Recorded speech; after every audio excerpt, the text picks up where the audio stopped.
Hoy le voy a estar hablando el título de hoy es Poniendo los puntos sobre las íes. ¿Sabe lo que significa esto? Eso viene del antiguo latín, de cuando se escribía en latín.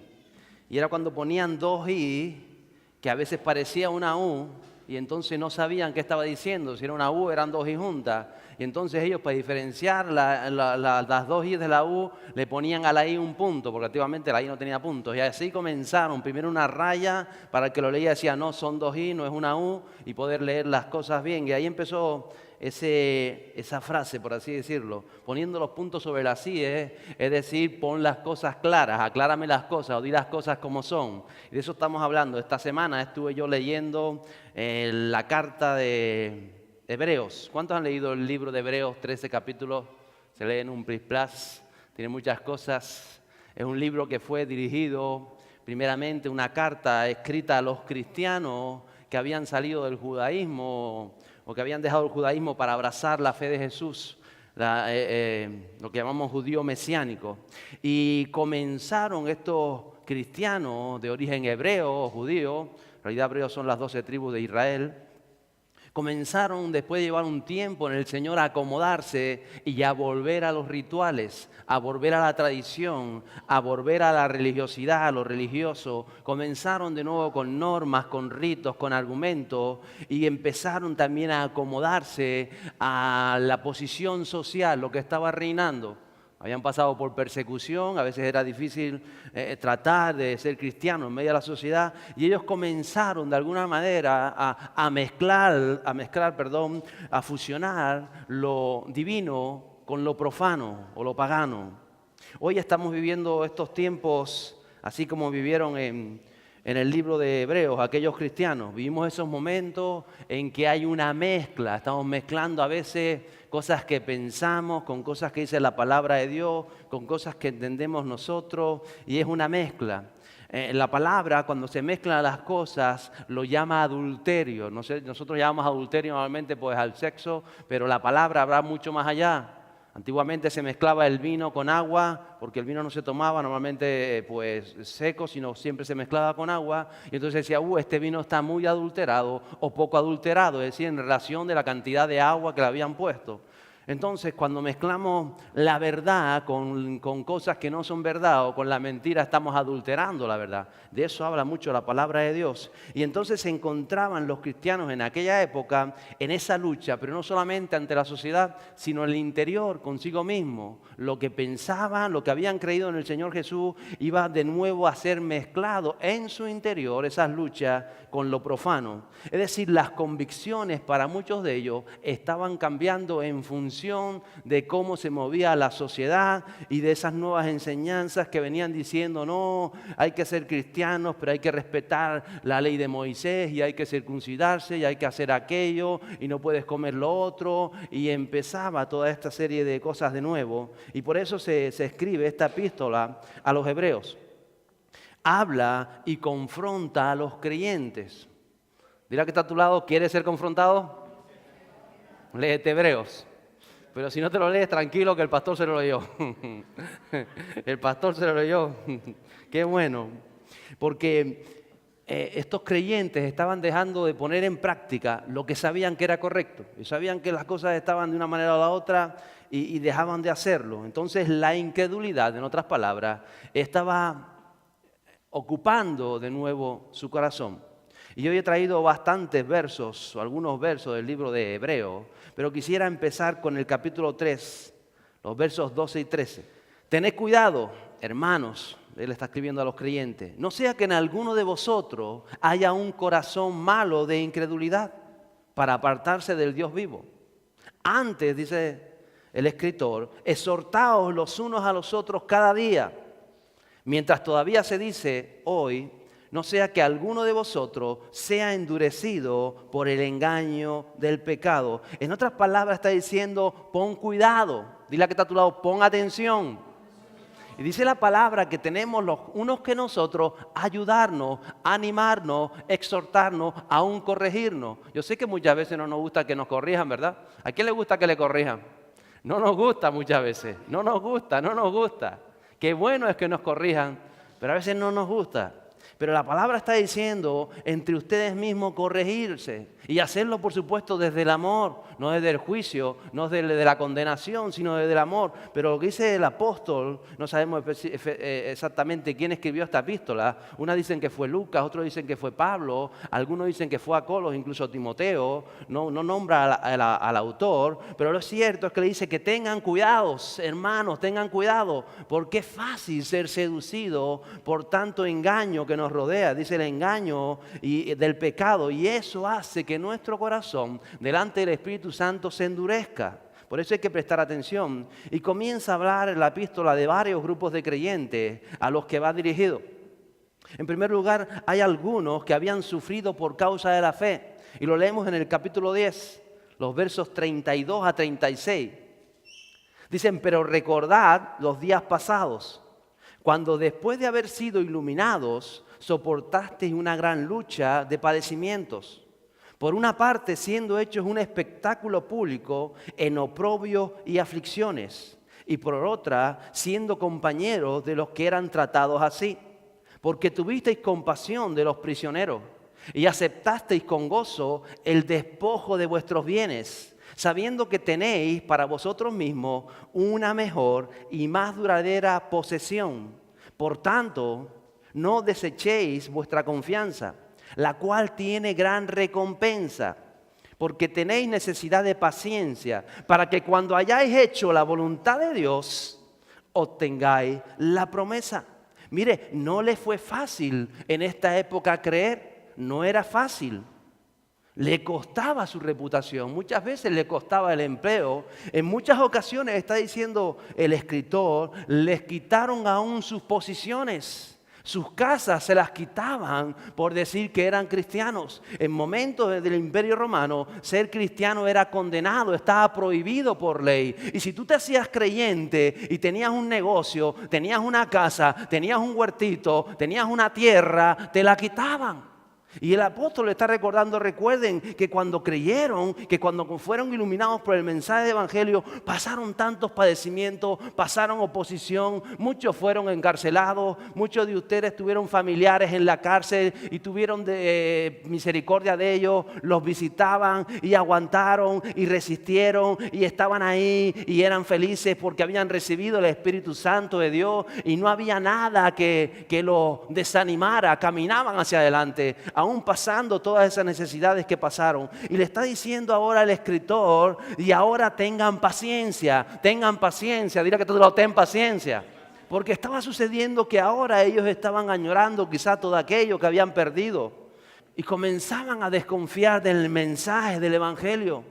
Ellos podrían decir, si Dios está conmigo, ¿por qué me quitaron la casa? Si Dios está conmigo, ¿por qué me sacaron a mis hijos? Si Dios está conmigo, ¿por qué mi esposa está en la cárcel? Si Dios está conmigo, comenzaban a desconfiar del mensaje, a pesar de que habían tenido la experiencia vívida del Espíritu Santo y que cosas estaban sucediendo. Ellos estaban viendo las injusticias y dejaron de mirar la palabra de Dios. Y el escritor le dice, paciencia, porque cuando hayáis hecho la voluntad de Dios, recibirás recompensa.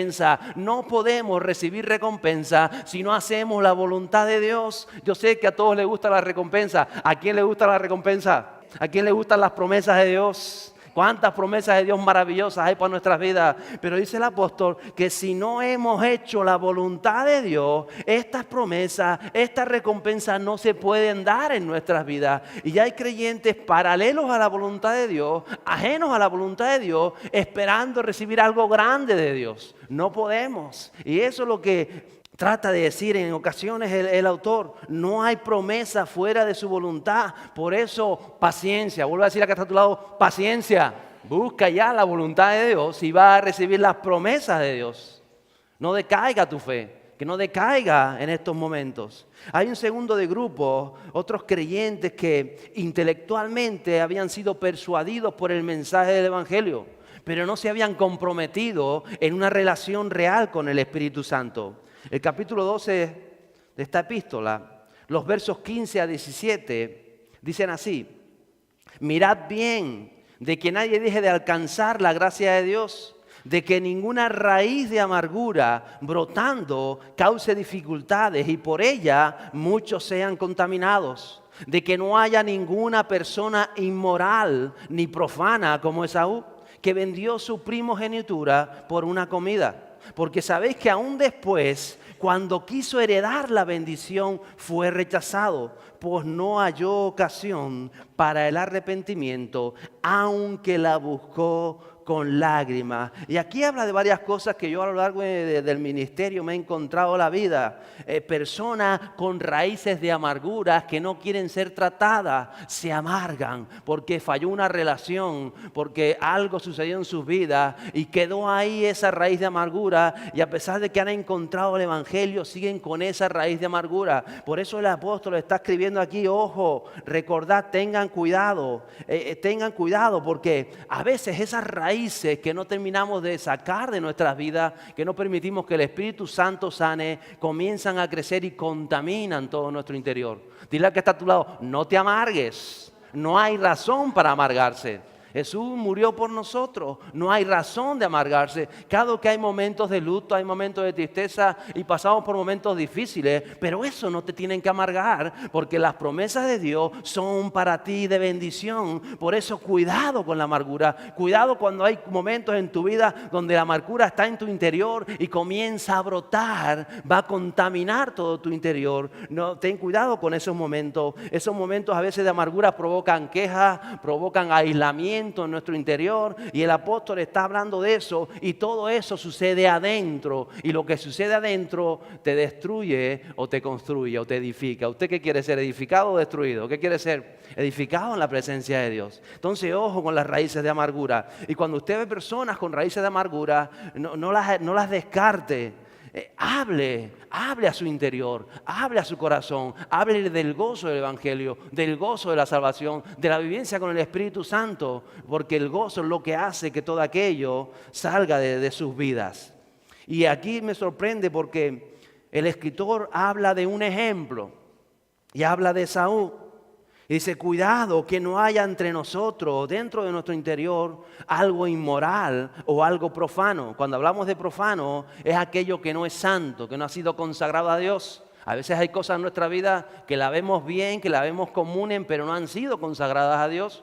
No son santas. En otras palabras, son profanas, o lo que llamamos también, evangélicamente hablando, mundanas. Y dice que pone el ejemplo de Esaú. Dice: Esaú, que era creyente, que podemos decir que era cristiano en esa época, junto con su hermano Jacob, eran creyentes los dos. Dice: pero que Esaú fue inmoral y fue profano, que no apreció lo que tenía. Dice que él menospreció su primogenitura. Eso era un don de Dios, eso era algo importante. Él no lo eligió, él nació el primero por gracia de Dios, pero a él no le importó su primogenitura. Dice que la menospreció. ¿Cuántas veces no somos conscientes y menospreciamos los dones que Dios ha puesto en nuestra vida, en nuestro interior? Y los menospreciamos o los dejamos a un lado. O las oportunidades que Dios nos da, no somos conscientes. Y dice que Esaú vivió para agradarse a sí mismo. Por supuesto, siempre parecía que estaba Dios por medio, pero Esaú vivió para agradarse a sí mismo. Y dice que luego, pasado el tiempo, cuando él se arrepintió de haber vendido su primogenitura,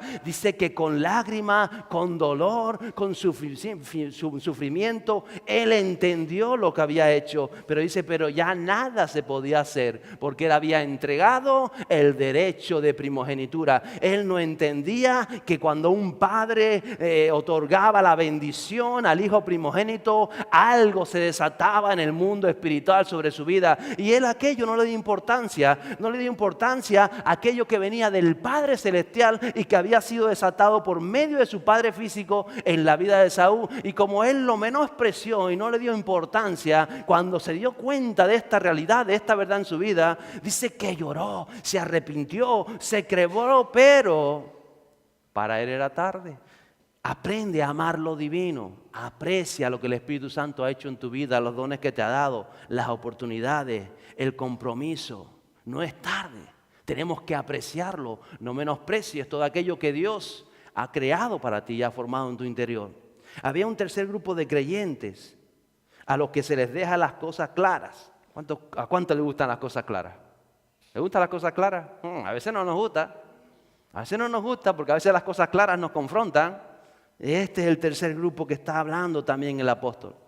El capítulo 10 de Hebreos Los versos 23 a 26 dicen lo siguiente: mantengamos firme la profesión de nuestra esperanza, sin vacilar, porque fiel es el que prometió. Y consideremos como estimularnos unos a otros al amor y a las buenas obras, no dejando de congregarnos, como algunos tienen por costumbre, sino exhortándonos unos a otros, y mucho más al ver que el día se acerca.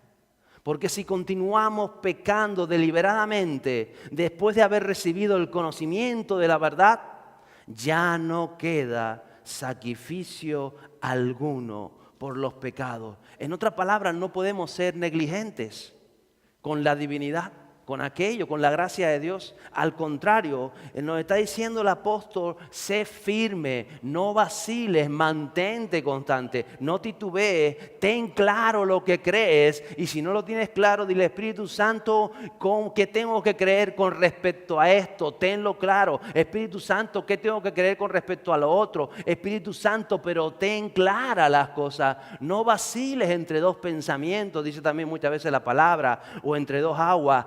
Aclara lo que crees, que sea guiado por Espíritu Santo. Y dice que tenemos que estar aquí para animarnos una verdad unos a otros, para exhortarnos, para aprender de aquello que viene de los altos, que viene de Dios. Entonces es importante entender todas estas cosas y tener las cosas claras, porque cuando uno tiene las cosas claras, nadie te puede hundir, nadie te puede hacer titubear. ¿Quién titubea? El que no sabe. Era lo que estaba apareciendo con los hebreos en esta época. Volvieron los judíos, los religiosos, y le decían esto, le decían lo otro, y ellos empezaron a titubear entre dos aguas, empezaron a saber, puede ser que sí, puede ser que no. Ten las cosas claras, la palabra de Dios tiene las cosas claras, y por eso habla de eso, y dice que cuando tú tienes las cosas claras, no puedes continuar pecando, porque si continúas pecando, el sacrificio de Cristo para ti no funciona, no sirve.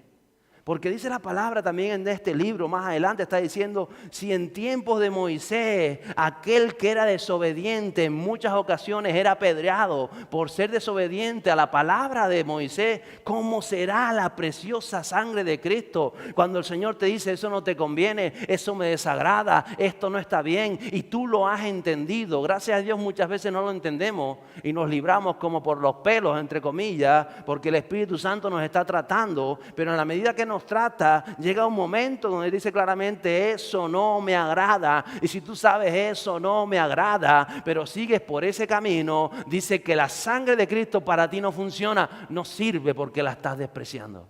No podemos ser negligentes. Hebreo es una carta, es una epístola que exhorta a la iglesia, y eso es lo que dice el verso 22 del capítulo 13. Dice: os ruego, hermanos, que soportéis la palabra de exhortación, pues os he escrito brevemente. Y fue escrita precisamente no para condenar la iglesia, no para condenar a los hebreos, sino al contrario, para reforzar la fe de los creyentes en que las promesas de Dios son sí y amén en Él, y son reales para el que persevera. Eso está diciendo. Y para convencer a aquellos que comenzaban a titubear, que estaban indecisos de tener una relación real, genuina, vívida, personal y directa con el Espíritu Santo. Mira, es lo mejor que te puede pasar, tener esa relación con Dios, tener esa relación con el Espíritu Santo. Es maravilloso. Y entonces la fe, que muchas veces hemos hablado de la fe, estuvimos el martes hablando de la fe, está presente en toda esta carta, en toda la epístola. El capítulo 10, los versos 38 a 39, hacen referencia a Habacuc y dicen: mas mi justo vivirá por la fe, y si retrocede, mi alma no se complacerá en él. Pero nosotros no somos de los que retroceden para perdición, sino de los que tienen fe para la preservación del alma. Dile al que está a tu lado: tú eres de los que tienen fe. Eso está diciendo el apóstol. Tú eres de los que tienen fe para salir adelante en tu alma, en tus propósitos divinos. Tenemos fe. Eso está diciendo el apóstol. Y cuando habla de fe, esta epístola no habla de una definición teológica, que a veces no la inventamos, o filosófica, o lingüística de la fe. Esta epístola habla de una declaración de cómo opera la fe en las personas y el resultado que la fe provocan las vidas, porque todos sabemos la definición de la fe, ¿verdad? Hebreos 11, porque la fe es la certeza, lo que se espera. ¿Cuántos se la saben? ¿Y qué es la fe? La fe, tú cierras los ojos, te imaginas algo y tú crees que va a suceder. ¿Qué va a suceder? Y eso es fe. Eso no lo creemos a veces, pero no es verdad. ¿Usted qué cree? Usted se pone a 120 por la autopista, digo, voy a cerrar los ojos y tengo fe que no me voy a dar un estampido. Tengo fe que no me lo voy a dar. Tengo ¡pum! ¿Qué se dio? Un estampido. Pero a veces creemos que eso es fe. Pues yo tenía fe en que no me lo iba a dar. Eso es negligencia, eso es necedad, eso es tontería. Pero algunos nos creemos las tonterías. ¿La ha pasado o no la ha pasado? La fe no comienza a ser definida, sino es una declaración de cómo operan las personas y el resultado que provocan las vidas. Y la fe tiene que exteriorizarse en la manera de vivir, en la manera de pensar, en la manera de sentir, en la manera de hablar. Uno se sabe por la fe, qué lugar ocupa la fe en su vida, por la manera de hablar, en una manera de caminar, de actuar en tu vida. La fe te va a hacer crecer, te va a hacer madurar, va a hacer que te llenes del Espíritu Santo y va a provocar que los frutos espirituales se den en tu vida. ¿Saben cuál es el fruto del Espíritu? Amor, gozo, paz, paciencia, todo eso provoca la fe. Y por eso nos introduce el autor al capítulo 11, el maravilloso capítulo 11 de Hebreos. Leemos los versos 1 y 2. Dice, ahora bien, la fe es la certeza de lo que se espera. ¿Por qué estás orando la certeza de lo que se espera? Cuando tú estás cierto, cuando tú estás acertado en lo que esperas, puedes estar tranquilo y puedes esperarlo sin preocupación, sin ansiedad, sin depresión, porque eso es la fe, la certeza de lo que se espera. Dice, la convicción de lo que no se ve. Yo estoy convencido que esto agrada o esto desagrada a Dios, y como estoy convencido porque la fe del Espíritu Santo me ha convencido, sé cómo camino y sé cómo avanzo hacia la voluntad de Dios para mi vida. Y dice el verso 2, porque por ella recibieron aprobación los antiguos. La fe te aprueba o te desaprueba. Y comienza a hablar de todo eso. A veces nos tenemos que preguntar, ¿pero qué es lo que estoy esperando? Ese es el punto muchas veces. Si la fe es la certeza de lo que se espera, ¿qué estoy esperando? ¿No darme un estampido en la autopista? A veces podemos pensar cosas inocentes como esta y pensar que estamos viviendo nuestra vida con fe cuando no es cierto. Cuando esa fe no está siendo aprobada delante de Dios y no está causando resultados de la aprobación divina. A veces sucede, muchas veces. Dice que el verso 4, que por la fe Abel ofreció a Dios un mejor sacrificio que Caín, por lo cual alcanzó el testimonio de que era justo, dando Dios testimonio de sus ofrendas, y por la fe, estando muerto, dice, todavía habla. Es decir, tú no puedes decir yo tengo fe, yo tengo fe, yo tengo fe, si no ofreces lo mejor. La fe te va a llevar a ofrecer lo mejor de tu vida, el mejor de tu tiempo, lo mejor de tus pensamientos, lo mejor te va a ser presentado y llevado delante de Dios. Por eso hablaba yo hace 2 semanas, cuando llegamos de Gambia, de dar para recibir. ¿Quieres recibir algo? Mira qué estás dando. Abel y Caín, ¿usted cree que los dos eran creyentes o no eran creyentes? ¿Serían creyentes? Creían en Dios. Los dos ofrecían sacrificios, los dos ofrecían ofrendas, pero dice que uno lo ofrecía. ¿Tendrían fe los dos? ¿Tendrían fe los dos? Sin embargo, la fe de Abel fue un testimonio delante de Dios porque lo llevó a vivir diferente, a dar diferente, a entender diferente, mientras que Caín tenía fe en Dios, no cabe duda, pero no la llevó esa fe a ser como su hermano. Él sacrificaba, él llevaba, él daba muchas veces lo que le sobraba, pero ofrecía. Pero entregaba, pero sacrificaba, pero ofrendaba, pero esa ofrenda no era agradable delante de Dios. Sin embargo, la de Abel lo fue. Entonces la fe siempre te va a llevar a actuar, a la acción, a hacer un testimonio de Cristo. Y creyentes, por supuesto, somos todos, 2 hermanos, como hermanos somos todos. La pregunta es, ¿agrada tu vida a Dios? Entonces la decisión está en cada uno de nosotros. Y eso es lo que está hablando el autor de Hebreos. Hagan lo correcto. Dice el verso 5 que por la fe Enoc fue trasladado al cielo para que no viera muerte. Y no fue hallado porque Dios lo trasladó. Porque antes de ser trasladado recibió testimonio de haber agradado a Dios. No podemos decir yo tengo fe si mi vida no agrada a Dios. Nos creemos que tenemos fe, pero esa fe invalida las promesas de Dios. La fe verdadera es la que lleva a tu vida a agradar a Dios, a ser un testimonio, a, como decía también esta mañana a los líderes, a que no te diga tu esposa es que cada vez más te pareces con tu padre. No. O yo le diga, y tú te pareces con mi suegra. No. La fe es cuando diga, te pareces con Cristo. Te pareces con Cristo. Porque estás actuando como lo haría Cristo, sabes perdonar, tienes paciencia. Estás esperando, sigues creyendo, cada día te pareces más a Cristo. ¿Alguna vez se lo he dicho al que está a su lado? Dígaselo al que está a su lado, ¿te parece con Cristo? La fe da testimonio de agradar a Dios y eso pasó con Enoc. El verso 6 dice, y sin fe es imposible agradar a Dios. Porque es necesario que el que se acerca a Dios crea que Él existe y que es, vuelve a meternos en esa idea, remunerador de los que le buscan. Por eso le digo, no es cualquier fe, no es decir yo creo, yo sé, yo espero, no es eso. Es la fe de Abel, es la fe de Enoc. Que agradaba a Dios, que su vida eran agrado a Dios, que subían como ofrenda delante de Dios. Eso es la fe y o la tenemos o no la tenemos, o vamos caminando en ella, o vamos profundizando en ella, o va creciendo en nosotros en la medida que el Espíritu Santo nos va revelando o no, y todo lo demás es paja, todo lo demás no sirve. Hay que ir directo. Por eso hay que tener las cosas claras. Hay que tener los puntos sobre las IES, porque al final no vamos a conseguir nada en nuestras vidas y no vamos a pensar que hemos estado creyendo 30 años. Falso, no has creído conforme la palabra nos enseña. Y por ejemplo también habla aquí de Noé, entre tantos otros.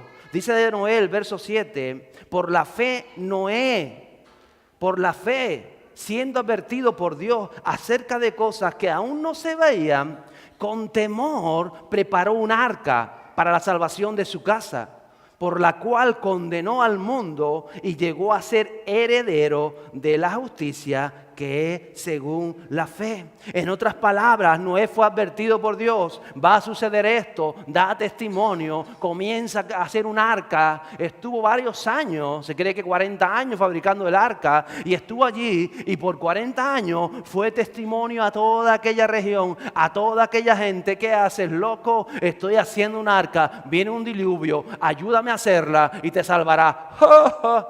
Noé también puede haber dicho ¡ja, ja! Pero Noé creyó. Eso es fe, te lleva a hacer algo.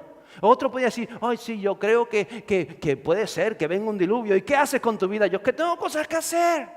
Mejor que estar haciendo un arca ahora para salvarme de qué. Por eso tenemos que prepararnos cuando Dios nos llama, cuando Dios nos advierte de las cosas que han de venir. Dice que Él, con temor, con respeto, con aprecio a la palabra recibida, preparó el arca para Él y para su casa, para su familia. Dios nos advierte para que nos preparemos, para que nos esforcemos. ¿Le fue fácil a Noé hacer un arca? Tuvo que esforzarse, tuvo que tener disciplina, tuvo que levantarse cada día, tuvo que trabajar y muchas veces con la burla de los demás. Él estaba allí. ¿Y quién se salvó? Noé. ¿Por qué? Por la fe. Pero no se sienta a pensar, ay, yo creo que no va a llover, yo creo que me voy a llevar, yo estoy convencido de que cuando caiga el diluvio se va a formar una... No. La fe lo llevó a obedecer. Eso es la fe. Y por eso agradó a Dios. La fe es la vivencia personal que agrada a Dios. La respuesta de un hombre, de una mujer a la fidelidad divina y la convicción de que cada promesa para tu vida es real y por ello te mueves en su voluntad. Eso es fe. Si Dios te ha prometido esto para tu vida, tú vas a caminar en su voluntad, porque es eso lo que vas a recibir. Y van a venir momentos en que te van a tentar con esto, con lo otro, con aquello. Y tú en esos momentos es cuando vas a demostrarte a ti mismo y a la gran nube de testigos que dice la palabra de Dios que nos rodean, de que eres un hombre y una mujer de fe. Es en esos momentos. Son tus decisiones, son tus acciones las que revelan en el mundo espiritual si eres o no un hombre de fe. Mira lo que pasó con Sara, verso 11. También por la fe Sara misma recibió, ¿qué recibió? ¿Qué recibió? Fuerza, ¿qué recibió? Muchas veces nos falta fuerza. La fe te da fuerza para concebir, aún pasada ya la edad propicia, pues consideró fiel al que lo había prometido. La fe te da fuerza aún para parir. Y no estoy hablando de bebés, te da fuerza para parir. Dígaselo al que está a su lado. Si es un hombre también se lo puede decir. La fe te da fuerza para parir aquello que Dios ha puesto en tu interior. Todo aquello que Dios te ha llamado a hacer. Pero tienes que creerlo y tienes que caminar en su voluntad y en su propósito. Porque la fe, como a Moisés, versos 24 y 25, dice, por la fe Moisés, cuando era ya grande, rehusó ser llamado hijo de la hija de Faraón o sobrino de Faraón, escogiendo antes ser maltratado con el pueblo que gozar de los placeres temporales del pecado. La fe te da identidad, la fe te identifica. Hoy estamos viviendo unos tiempos donde el creyente que no tiene identidad es tragado por la tierra. Usted tiene que tener identidad. Mire, dice que Moisés con 40 años dice que él escogió. Todavía han pasado 3.000 años y todavía vemos los monumentos egipcios, todavía hay documentales, todavía nos sorprende toda la cultura egipcia, los tesoros, lo otro, los sarcófagos, todo nos llama. Y eso que ya está todo eso en ruina y le sigue llamando a la gente. Pues imagínense un Moisés que lo vivió in situ cuando todos aquellos frescos estaban con las pinturas, con los murales, con todo, con la opulencia. Él estaba en medio de esa corte y él era el sobrino de Faraón y estaba bien en alto, disfrutando de todos los placeres que la vida en aquel tiempo le podía dar.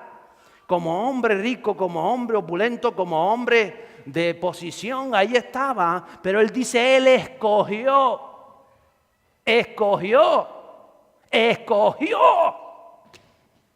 dejar aquello y decir, prefiero vivir como un esclavo con mis hermanos, el pueblo de Israel, que estar en la opulencia, que estar en el pecado, dijo él. Por eso cuando él escogió, Dios dice, de este hombre puedo confiar, a este hombre le voy a dar una misión, a este hombre. Pero nosotros decimos, yo tengo fe, pero me encanta Egipto porque estoy aquí bien. Pues no pasa nada, has escogido. Por eso es que tenemos que tener los puntos sobre las IES. Dios no te va a dar a pegar. Yo a veces digo que Dios da cogotazo, pero eso solo lo digo yo, Él no da cogotazo. Yo tampoco, aunque a veces mi mujer lo sabe. Identidad. Si el creyente no tiene identidad, no tiene nada. Tú tienes que saber quién eres. Y tú tienes que saber lo que escoges en tu vida. Tenemos que saber lo que escogemos en nuestra vida. Por eso la fe te hace escoger. Y el hombre y la mujer de fe siempre va a escoger agradar a Dios. Cuando te den a escoger, si aquello no agrada a Dios, siempre dirá no. Yo agrado a Dios. Eso es un hombre de fe. Y no importa, el que desagrada a Dios te va a decir, yo también tengo fe. Pues está bien, tú vaya con tu fe. Pero vas a ver el resultado en lo largo de la vida. Porque la vida nos pone a cada uno en nuestro lugar. A los hijos de Dios como hijos de Dios. Y a aquellos que se creen hijos de Dios, ¿dónde están? Les voy a decir, hoy es una oportunidad para reconciliación. Versos 32 a 34. Dice el escritor, ¿y qué más diré? Pues el tiempo me faltaría para contar de Gedeón, Barak, Sansón, Jefté, David, Samuel, los profetas, quienes por la fe conquistaron reino, hicieron justicia, obtuvieron promesa, cerraron bocas de leones, apagaron la violencia del fuego, escaparon de filo de la espada. Dice, siendo débiles, fueron hechos fuertes. Claro que somos débiles, hay demasiado a nuestro alrededor. Cualquiera es débil en una sociedad tan cambiante, en tanta opresión que hay, pero la fe, el escoger lo correcto, te va a hacer que seas fuerte, fuerte. ¿Quieres ser fuerte? Diga conmigo, fuerte, fuerte. Siendo débiles, fueron hechos fuertes. Se hicieron poderosos en la guerra. ¿En qué guerra hoy? En la guerra espiritual. Usted tiene que hacerse un poderoso guerrero espiritual, porque hay una guerra que nos rodea. Y el que no tiene fe, el que no escoge, el que no agrada, no puede vencer esa guerra. Pero estos se hicieron poderosos en la guerra. Dice, pusieron en fuga a ejércitos extranjeros, ejércitos que nada tenían que ver con la voluntad y con la presencia y la palabra de Dios. Y a eso nos llama todo este libro maravilloso de Hebreos, a eso y a tanto más. Los versos 36 y 37 dice, otros experimentaron vituperio y azote, está hablando de creyentes, y hasta cadenas y prisiones. Fueron apedreados, fueron aserrados. ¿Usted sabe lo que es aserrado? Cuando te ponían en el suelo y con eso que cortaban los árboles, dos personas te desmembraban una mano y la otra mano, y eso es aserrarte. Dice, creyentes fueron aserrados, apedreados, tentados, muertos a espada, anduvieron de aquí para allá, cubiertos con pieles de oveja y de cabra, destituidos, afligidos, maltratados. Yo me pregunto, ¿qué vivió esta gente por recibir a Jesús en su corazón? ¿Qué vivió esta gente? Y hay hoy quien dice que pierde la fe porque me echaron del trabajo. Mi novia me dejó, qué amargado que estoy. Ya perdí la fe porque Señor. Y no ha sido aserrado todavía. Y creemos que tenemos fe. Porque yo creo mucho que va a volver conmigo. Señor, que vuelva conmigo. Yo creo. Eso no es lo que te dice Dios, que crea. Eso no mueve nada. A lo mejor ya está con otro. Gloria a Dios. Y sigue adelante. Porque Dios tendrá algo mejor. Si estás convencido de ello. Pero nos convencemos, no, ella era la mejor. Yo estoy convencido de que ella era la mejor. ¿Te lo dice Dios? ¿Lo recibiste de Dios? ¿Es espiritual eso que me estás diciendo? Si ni siquiera era creyente. Pero yo pensaba que iba a creer. ¿Dónde nos movemos? Los puntos sobre las IE para que las cosas funcionen. Porque esa es la voluntad de Dios. Eso es agradar a Dios. Eso es fe. Me echan de la casa, no pude pagar la hipoteca. Esta gente vivió en cuevas. Los echaban de su casa, la tenían pagada y los echaban por creer. Creemos que tenemos fe. La fe que mueve montañas. Dice el verso 38, hablando de ellos, de los cuales el mundo no era digno, errantes por desiertos y montañas, por cuevas y cavernas de la tierra, errantes, hombres y mujeres de fe. Dice que el sistema del mundo no era digno de ellos y que Dios los estaba guardando. Pero hoy voy a decir una cosa, esto es antes de Jesús, esto es antes del libro Veo. Hoy el Espíritu Santo está esperando hombres y mujeres de fe, no para ir a vivir en una cueva, no para vivir debajo de un barranco. Quizá tengamos que hacerlo, no lo sé, pero estamos esperando hombres y mujeres de fe. Dios está mirando entre nosotros quién se levanta con esa gratitud de Abel, con esa gratitud de Né, con ese testimonio de Enoc y con todo eso que estamos viviendo para ser llenos del Espíritu Santo, para vencer ejércitos que están oprimiendo esta sociedad. Y solo hace falta hombres y mujeres de fe. Y yo sé que todos somos gente de fe. La pregunta es, ¿a dónde nos está llevando nuestra fe? ¿Qué resultado está provocando en mi vida diaria la fe que digo que tengo? Porque el resultado es lo que nos va a marcar. Entonces, pastor, ¿qué hago? ¿Qué hago? Pues ahí viene el maravilloso capítulo 12 de Hebreos. Dice, por tanto, puesto que tenemos en derredor nuestro tan gran número de testigos, estamos hablando del mundo espiritual, usted allí donde está alrededor de usted hay testigos en el mundo espiritual, del bien y del mal, porque están todos a nuestro alrededor.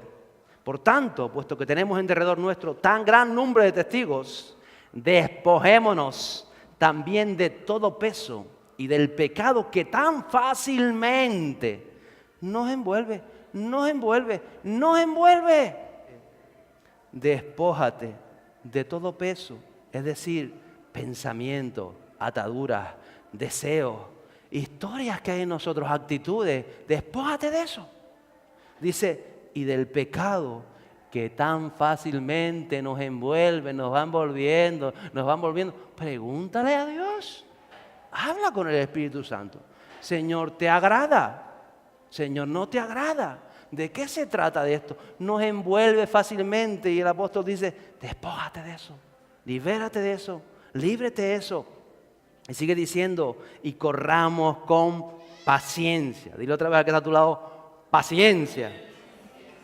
La carrera que tenemos por delante. La vida es una carrera. Tenemos que aprender a caminar esta carrera. Unos en las carreras a veces corren como locos y cuando llevan 10 kilómetros están reventados, se quedan así, no puedo más. No sabían correr. Por eso se entrena para hacer un maratón. Y el que no ha entrenado va como un loco y dice, voy el primero, a los 2 kilómetros ya va al último. Porque no sabe. Corre con paciencia. Claro que vamos aprendiendo. La vida es un correr. Corre con paciencia la carrera que Dios te pone por delante. Vas a tener que correrla con paciencia, ir aprendiendo. A veces te caerás, a veces sucederán cosas que no contabas con ellas, pero la paciencia, la confianza, la perseverancia, la fe, vas a ver que alcanza lo que Dios tiene para cada uno de nosotros. El verso 2 dice, puestos los ojos, ¿en quién? En Jesús, el autor y consumador de la fe, quien por el gozo puesto delante de él soportó la cruz, menospreciando la vergüenza, y se ha sentado a la diestra del trono de Dios. Tu visión es importante.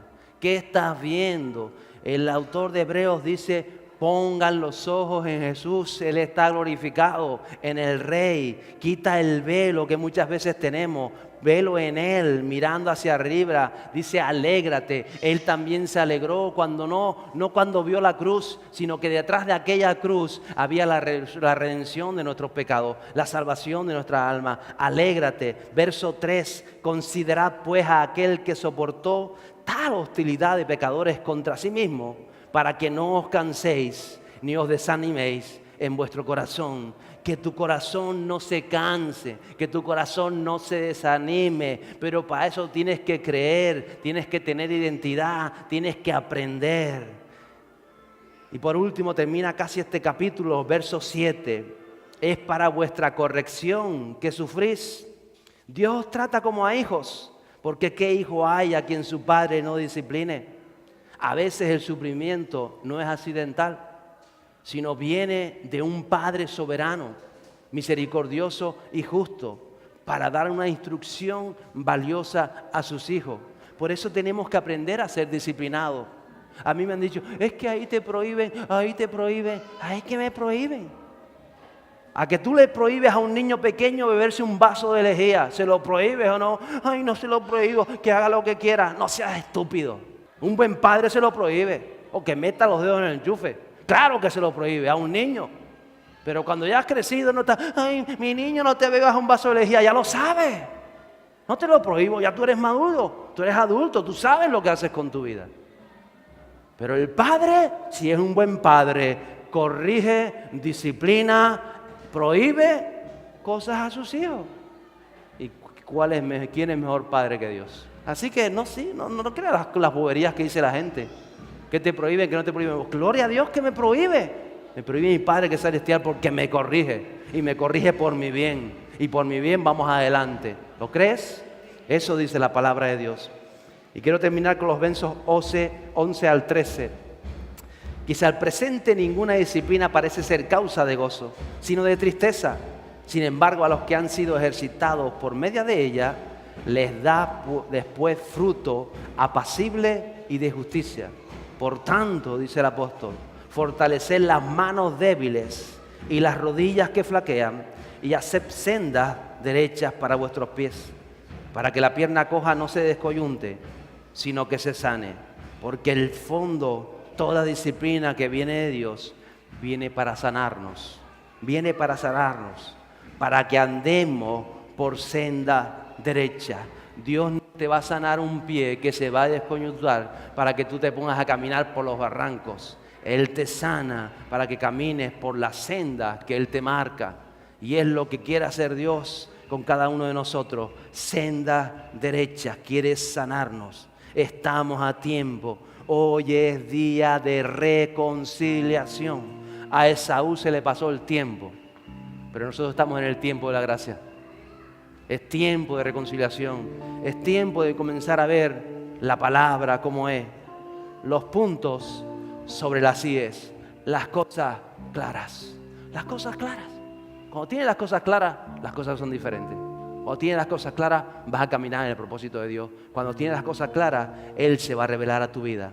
Y va a seguir aclarando porque vamos y estamos convencidos y vivimos nuestra vida convencidos del poderoso despertar que viene sobre esta tierra. Y estamos preparando el arca. Prepara tu vida, prepara tu corazón. Esa es el arca, ese es el arca que tienes que preparar. El arca de la presencia de Dios. Y Noé trabajaba en aquel arca diciendo: me va a salvar. Trabaja en tu vida, trabaja en tu matrimonio, trabaja en tu familia, trabaja conforme a los cánones, conforme a las directrices de la palabra de Dios, conforme al Padre Celestial. Dile: Padre, corrígeme. Padre, corrígeme. A veces no queremos decir a Dios que nos corrija porque ya sabemos lo que estamos haciendo.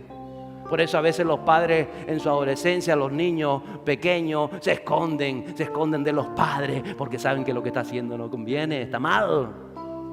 Pero cuando el padre los tranca, ¿qué les dice?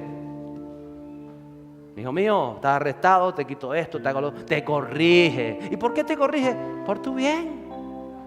Por nuestro bien nos corrige. Los puntos sobre las íes, las cosas claras. Dios está haciendo algo. Ponte sobre tus pies ahí donde estás.